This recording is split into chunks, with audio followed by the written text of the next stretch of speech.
পিতা বিন্দুসারের মৃত্যুর পর 269 খ্রিস্টপূর্বাব্দে তৃতীয় মৌর্য সম্রাট হিসেবে সম্রাট অশোক মগধের সিংহাসন লাভ করেন।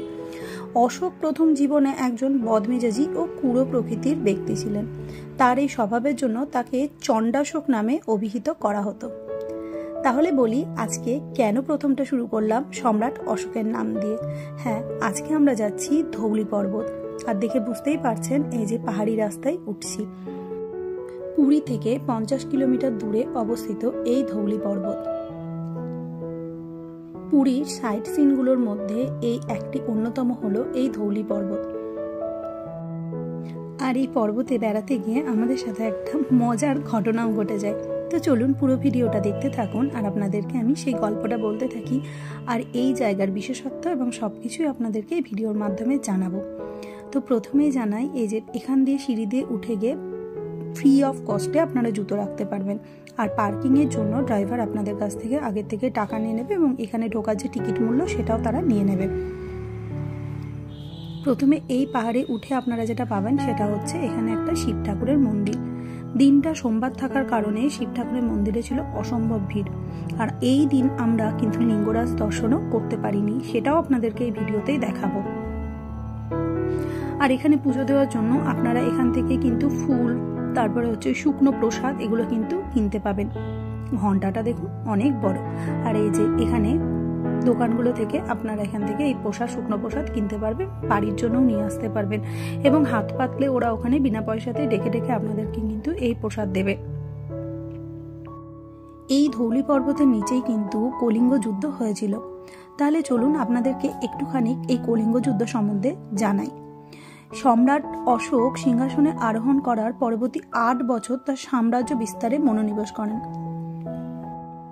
এই সময়ের মধ্যে উত্তরে হিন্দুকুশ পর্বতমালা থেকে শুরু করে দাক্ষিণাত্যের কিছু অংশ বাদ দিয়ে সমগ্র ভারতবর্ষ তার করায়ত্ত হলেও কলিঙ্গ কখনোই তার বশতা স্বীকার করেননি।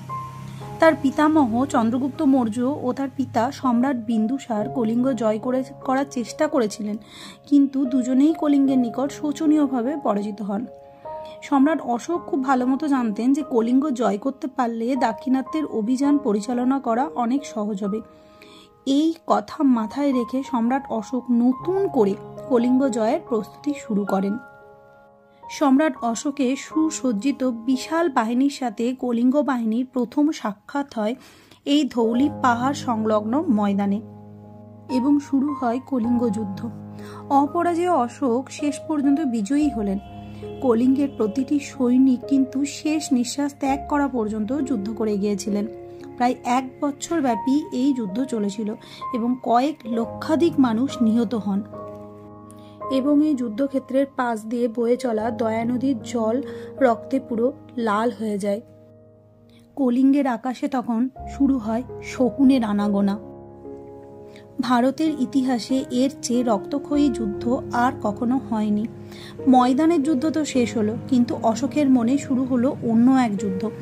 যুদ্ধক্ষেত্রের নিদারুণ হত্যালীলা ও কলিঙ্গবাসীর হাহাকার, আর্তনাদ ও দুর্দশা অশোকের মনে এক গভীর অনুশোচনার সৃষ্টি করে। কথিত আছে, যুদ্ধের পর এক কলিঙ্গ বৃদ্ধ অশোকের দরবারে হাজির হন। কলিঙ্গ যুদ্ধে বৃদ্ধার স্বামী, পিতা ও সন্তান প্রাণ হারান। তিনি কাঁদতে কাঁদতে সম্রাটকে প্রশ্ন করেন, আপনার কারণে আমি সব হারিয়েছি, এখন আমি কি নিয়ে বাঁচব?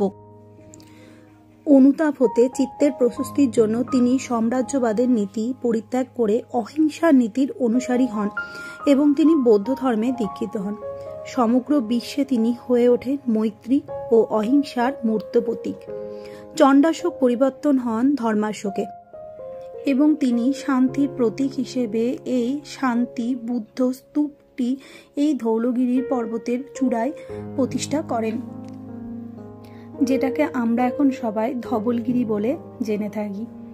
যাই হোক, এরপর আমরা পাহাড় থেকে নেমে চলে গেলাম ভেজ খাবারের উদ্দেশ্যে। আর আমাদের ড্রাইভার এখানে একটা বাঙালি রেস্টুরেন্টে ঢুকিয়েছিল। যদিও সেখানে খাবারের অভিজ্ঞতা ছিল ভীষণ থেকে ভীষণতম বাজে। খাবারের কোয়ালিটি এতটাই বাজে আর ভিড় এতটাই পরিমাণ, সেটা আপনাদেরকে বলে বোঝাবার নয়। খাবারের মধ্যে ভেস্তারিতে ছিল ডাল, আলু ভাজা, পেঁয়াজ লঙ্কা, একটা লেবু, আর ছিল ফুলকপি আলু দিয়ে একটা তরকারি।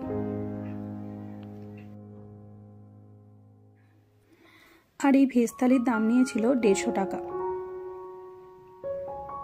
সত্যি কথা বলতে দুপুরের টাইম, পেট তো ভরাতে হবে, আর আমরা চেয়েছিলাম একটু বাঙালি রেস্টুরেন্ট টাইপের, তো এর থেকে মনে হয় আমাদের ধাবাতে খেলেই হয়তো ভালো করতাম।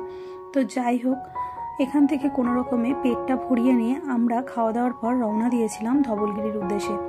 একদিনেই আমাদের সাইট সিনগুলো ছিল। সোমবার বলে নন্দনকানন বন্ধ থাকায় আমাদের আর নন্দনকানন যাওয়া হয়নি।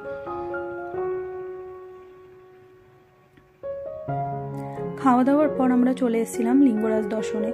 মনে বড় আশা করে এসেছিলাম যে লিঙ্গরাজ দর্শন ভালোভাবে করতে পারবো, কিন্তু এখানে এসে লাইন দেখে আমাদের জাস্ট মাথাটা পাগল হয়ে গেছিল। এই লাইনে যদি আজকে আমরা দাঁড়াতাম তাহলে আমাদের আর উদয়গিরি এবং খণ্ডগিরি ঘোরা হতো না। তার জন্য আমরা লাইনটাকে স্কিপ করে বাইরে দিয়ে দর্শন করে আমরা চলে গেছিলাম। আর আপনাদেরকে তো বলাই হলো না এখানে গিয়ে আমাদের সাথে কি মজার ঘটনা ঘটেছিল। মা যেহেতু এই ধবলগিরি পর্বতের ওপরে উঠতে পারবে না বলে মাকে বলা হয়েছিল নিচে বসতে। আমরা দর্শন করে যখন ঘুরে এসে দেখি মা সেই জায়গায় নেই। মাকে খুঁজে না পেয়ে গিয়ে আমরা মোটামুটি একরকম বিভ্রান্ত হয়ে গেছিলাম যে মা কোথায় চলে গেল। মায়ের কাছে ছিল না হাতে ফোনও। তারপর সবাইকে, বাবা, বর, ছেলে সবাইকে এক জায়গায় দাঁড় করিয়ে, কারণ চারিদিকে তো সবাই আমরা ঘুরে বেড়াচ্ছি, এক জায়গায় দাঁড় করিয়ে সবাইকে, তারপরে যখন মাকে আবার ওই ধবলগিরি পর্বতের নিচে খুঁজতে গেছি যেখানে বসতে বলেছিলাম, দেখি ওখানে মা টুকটুক করে হেঁটে হেঁটে চলে আসছে। তো তারপর মাকে একটু বকাঝকা দিয়ে মাকে সঙ্গে করে নিয়ে আবার আমরা চলে গেছিলাম এই লিঙ্গরাজ দর্শনে। আর আপনারা এখানে গিয়ে যদি এই লাইনে না দাঁড়াতে পারেন বা লাইন যদি স্কিপ করতে পারেন তাহলে এখানে কিন্তু আর একটা সিস্টেমও আছে। সেটা হচ্ছে পকেট ভর্তি করে টাকা নিয়ে যাবেন পার পার্সন। এরা 1000 টাকা করে নেয়। 1000 টাকা করে নিয়ে আপনাকে ভিআইপি লাইন দিয়ে ঢুকিয়ে 20 মিনিটের মধ্যে ঢুকিয়ে এরা দর্শন করিয়ে দেবে।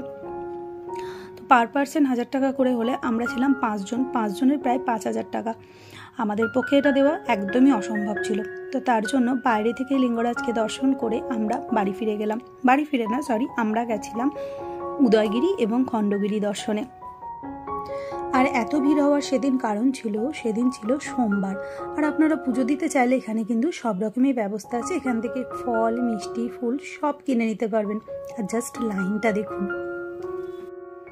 আমার ভিডিও যদি আপনাদের ভালো লাগে অবশ্যই একটা লাইক, শেয়ার, সাবস্ক্রাইব এবং কমেন্ট করে জানাবেন। সবাই ভালো থাকবেন আর আমার ভিডিও আশা করি আপনারা দেখবেন।